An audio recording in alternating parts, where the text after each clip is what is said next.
46, I know, that long ago.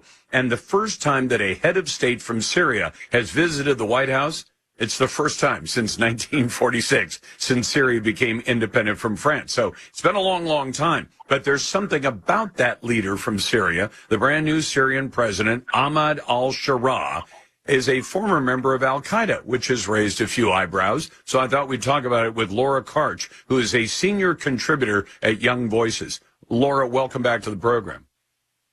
Thank you so much for having me, Lars. So what should we know about this guy? And I guess the question comes down to if he used to be allied with al-Qaeda, but now he heads up the state because they overturned the presidency of Bashar al-Assad last December, and he's the interim leader. He was named that in January.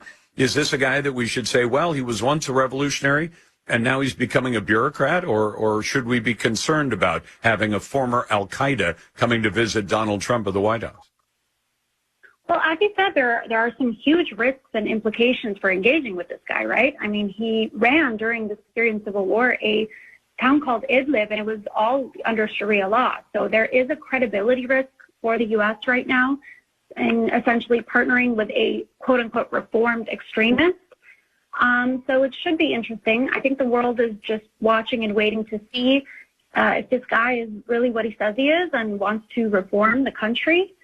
And, you know, focusing on the human rights and executing, especially with the recent persecutions that are happening internally in the country right now between minorities such as the Alawites, Jews, and Christians, all against the government.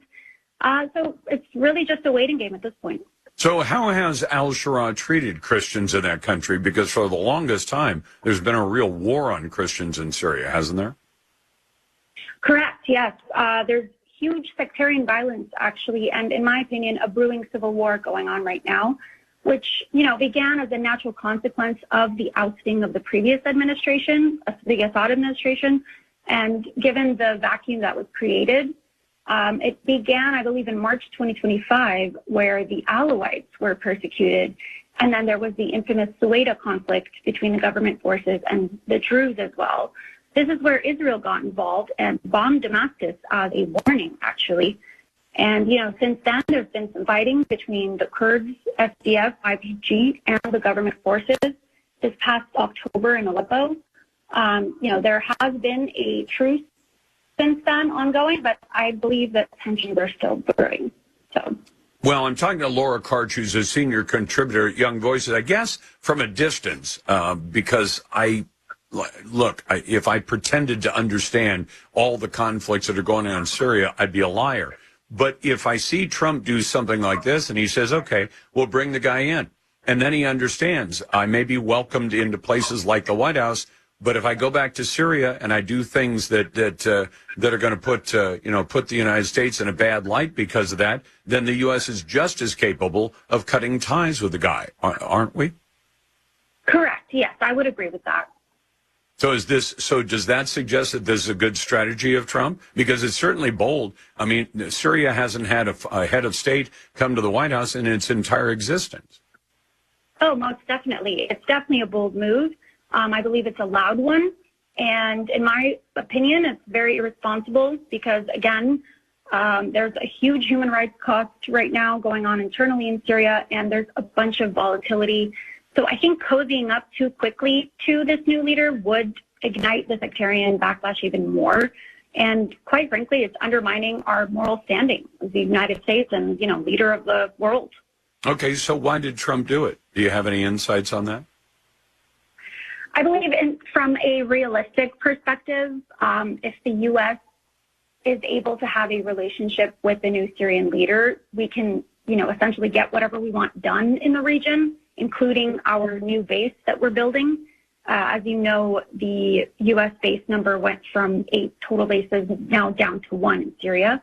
And, you know, eventually, in regards to the Abraham Accords, I think maybe Trump is trying to play a Syrian membership into the Accords pretty soon, although Sharaa expressed some hesitation with that recently. But I do believe it's a huge return on investment in regards to Trump's run for peace president, as we've all heard. And, you know, the last thing would be oil, oil, as historic as the U.S. interest in in the region. And, we still do have troops in the oil bases in Syria for a while now in the north. So, again, it's all the very pragmatic relationship, I believe. But if al-Shara has been to the White House, and then Trump, if Shara starts to do things that are out of line, by our point of view, then Trump can pick up the phone or whatever method of communication and reach out to the guy and say, hey, you shouldn't be doing that. And maybe we get more attention to that message than we would if al-Shara was told, you're not welcome here. Right, exactly. So it is a more pragmatic relationship, I would say, to kind of get what we want done, including maybe appealing to the human rights perspective internally, though it might be difficult to eradicate the extremist mindset for a while.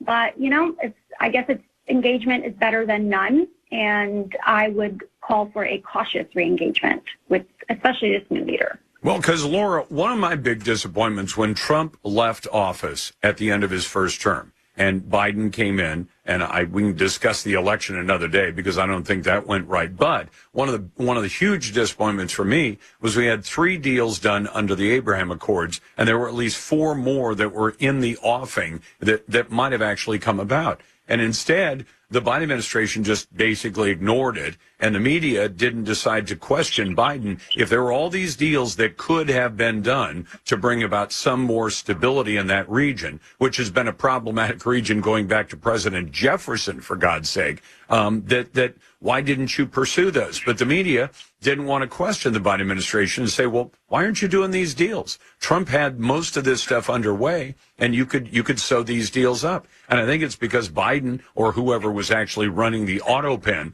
decided we don't want anything to do with Trump's deals, even though the deals appear to work out well for the countries who are involved in those peace agreements, didn't it? Right, exactly. And to be honest, I would add that this visit would also curb the threat of Iran's hold in Syria previously. It did have more influence than it does now under Assad, and it does signal a shifting alliance between the two. So, it can possibly counteract, people like Iran and Russia in the region as well. So, well, yeah, because it's not. Yeah, because, Laura, you've got Iran on its lips right now. Trump can squeeze them again the way he did before he left office and before Joe Biden opened up the spigots and basically let the Iranians make about $100 billion on their oil. He could put Iran in an isolated spot and say, nobody wants to deal with you. And by the way, Syria might just end up being one of our good new friends, and you don't get to influence them either. That sounds like it's good for the region. That would be the ideal. So one would hope. Well, we'll see what happens. We'll be glad to read more about what you've written about it. Lora Karch is a senior contributor at Young Voices. Laura, it's a pleasure to have you on the